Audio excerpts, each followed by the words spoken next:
très contente de te retrouver. La question du jour, si tu es un coach, formateur, consultant, est-ce que tu es à risque et tu ne le sais pas? C'est le sujet du jour. Fais voyager ton entreprise, le podcast commandité par Voyage Déductible qui organise des voyages, formations en immersion. Si tu aimes le podcast, je t'invite à le partager et à le commenter sur ma chaîne YouTube du podcast Fais voyager ton entreprise. Merci de faire partie de mon univers et c'est parti. Donc, comme je t'expliquais en entrée du jeu, je vais te raconter plusieurs coachs, formateurs, consultants que j'ai rencontrés et qui sont à risque, mais ils ne le savaient pas.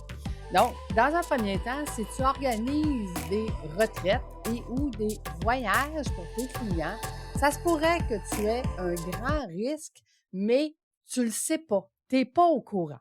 Je te donne un exemple. Si tu es un coach et que tu offres un programme VIP, donc, supposons que ton programme, tu vas le vendre 10 000, 15 000 $, puis ça va inclure un voyage. Le client va te payer pour ton programme VIP et toi, tu vas lui demander d'appeler ton agent de voyage pour que la partie voyage, à ce moment-là, ils aient seulement à acheter un billet d'avion. Donc, ils t'ont payé le voyage à toi, mais ils ont acheté le billet d'avion avec l'agent de voyage que tu leur as recommandé. Ce que ça veut dire que ton client, officiellement, n'a pas acheté de voyage. Il a acheté seulement un billet d'avion. C'est toi qui as acheté un voyage avec l'agent de voyage et c'est toi qui payes l'agent de voyage pour le groupe. Ce qui veut dire que ton client n'a pas d'assurance voyage puisqu'il n'a pas acheté de voyage. La seule chose qui va être assurée, c'est son billet d'avion. Et ça, qu'est-ce que ça veut dire? Ça veut dire que si on prend un exemple, tu as payé l'agent de voyage 3 jours avant le voyage, formation, immersion que tu lui proposes, tu as le COVID, tu ne peux pas y aller. Lui va être obligé d'aller en voyage quand même, mais il n'y aura pas ce pourquoi il a payé. Il a payé pour un voyage, formation avec toi et tu n'es pas là. Puis là, le client va dire, ben là, je ne peux pas me repayer un autre voyage pour avoir l'immersion que j'étais censé d'avoir, même si toi, tu n'es pas là. Donc, il pourrait te poursuivre. Et tu vas être obligé de le rembourser. Il va gagner parce que dans la loi des agences de voyage, ce qui est annoncé au client, c'est ça qu'il doit avoir et c'est ça pourquoi il a payé. Donc, c'est la grande différence quand on fait affaire avec une agence de voyage spécialisée qui prend le paiement complet, exemple, 5 000 $ du client, qui inclut tes tarifs à toi, le voyage du client, l'avion et tout ce qui va avec, puis que toi, tu ne vas pas au voyage parce que tu as le COVID, à ce moment-là, le client va être remboursé parce qu'il n'a pas reçu ce pourquoi il a payé. Il va être protégé par, au Québec, on appelle ça l'Office de la protection du consommateur. Donc, tu vois, si toi, tu as reçu l'argent de ton client, le client n'a pas acheté de voyage. Donc, tu es à risque. Deuxième risque que tu as, le client n'a toujours pas acheté de voyage, donc il n'y a pas d'assurance voyage. Ce qui veut dire que s'il tombe malade là-bas, lui, dans sa tête, il a acheté un voyage. Donc, son assurance voyage, elle est bonne dans sa tête. Mais en fait, en réalité, il n'a pas acheté de voyage. Donc, il n'y a pas d'assurance voyage. Il tombe malade là-bas, puis ça coûte 50 000 $. Il peut te poursuivre parce qu'il a payé un voyage, lui, mais à toi.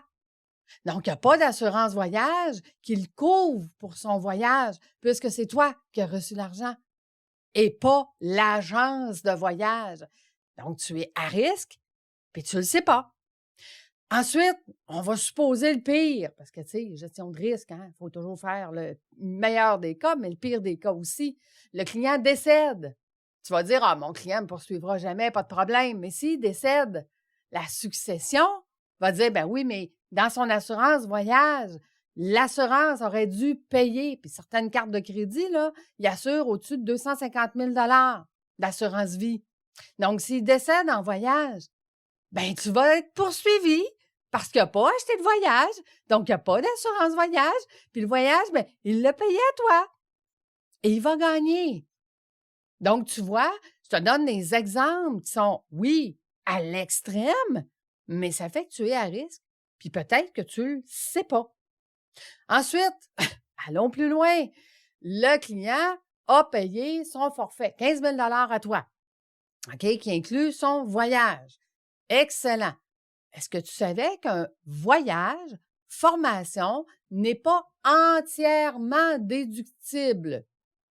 Si tous les critères, là, les 9 pages que moi j'ai mis en place pour que ça soit 100% déductible, ne sont pas en place. Donc, c'est exemple, dans le voyage que tu vas leur offrir, il y a 30% de formation, bien, il y a juste 30% du voyage qui est déductible. Le client, il a payé à toi et lui, il a déduit son 15 000 au complet, qui incluait le voyage. Bien, le gouvernement qui fait une vérification de ses comptes vont dire: ah, mais attends une minute, là. Dans le 15 000 le 5 000 du voyage n'était pas déductible en entier. OK, mais moi, j'ai payé la coach. Ah, OK, parfait. On va aller voir la coach. Puis la coach, elle l'a déduit au complet, elle, ce 15 000 ce 5 000 $-là de voyage, parce que elle a payé le voyage, puis elle a pris ses frais, puis elle a pris sa cote et tout ça. Puis là, le gouvernement va dire: ben non, tu ne peux pas le déduire au complet.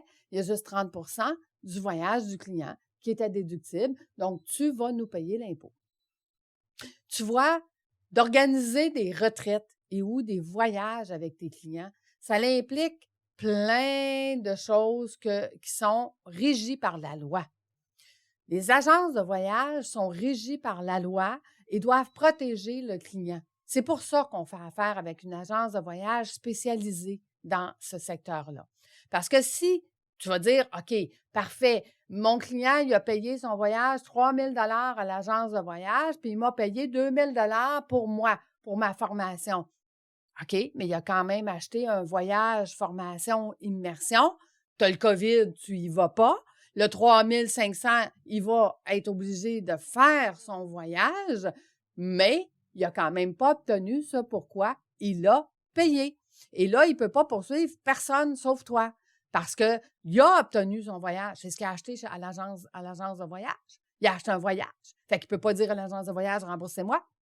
Il ne peut pas dire à l'OPC: remboursez-moi. Il peut juste demander à toi de le rembourser parce qu'il ne peut pas se payer 2 voyages pour avoir le même voyage, formation, immersion pour lequel il avait payé. Donc, est-ce que tu es à risque? Et ça, c'est en dehors du fait que si tu n'es pas un accompagnateur de voyage, parce que oui, c'est un métier accompagner des voyages. Si tu n'es pas un accompagnateur de voyage et que tu n'as pas avec toi la trousse de premiers soins, puis toutes les informations du client concernant, exemple, le fait qu'il a des allergies, puis que dans tes obligations, c'est que tu dois donner à chaque personne avec laquelle tu traites, ne serait-ce que juste les restaurants, de leur dire que tu as un client qui est allergique, que tu dois aussi l'accompagner si jamais il tombe malade à l'hôpital, que tu dois avoir toutes ces informations d'assurance voyage, que tu dois... Est-ce que tu comprends que le risque que tu prends est énorme? Est-ce que tu veux vraiment prendre ce risque-là? Sache que Voyage Déductible est spécialisé à t'accompagner et à te laisser 100% dans ta zone de génie qui est d'accompagner le client dans tes formations. Le reste, là, fais-toi accompagner pour être sûr et certain que ce que tu vas offrir à ton client, c'est ce que ton client va obtenir et qu'il va avoir toutes les protections nécessaires. OK? Que tu ne seras pas poursuivi, que tu ne risqueras pas de perdre ton entreprise de coaching, de perdre ton entreprise parce que tu vas être poursuivi pour quelque chose que tu ne savais pas. Maintenant, j'espère que ce podcast t'a donné des trucs et astuces pour comprendre à quel point tu dois te protéger. Si jamais tu connais des gens qui organisent des retraites et des voyages, je t'invite à leur partager cet épisode pour qu'eux aussi soient conscients du risque qu'ils prennent quand ils font payer leurs clients le voyage avec leur forfait et que le client achète un billet d'avion seulement. Partage cet épisode parce que ça va protéger les clients et ça va protéger le coach, formateur, consultant qui organise ces événements. Merci d'avoir été avec moi et nous, on se donne rendez-vous la semaine prochaine. Bye tout le monde!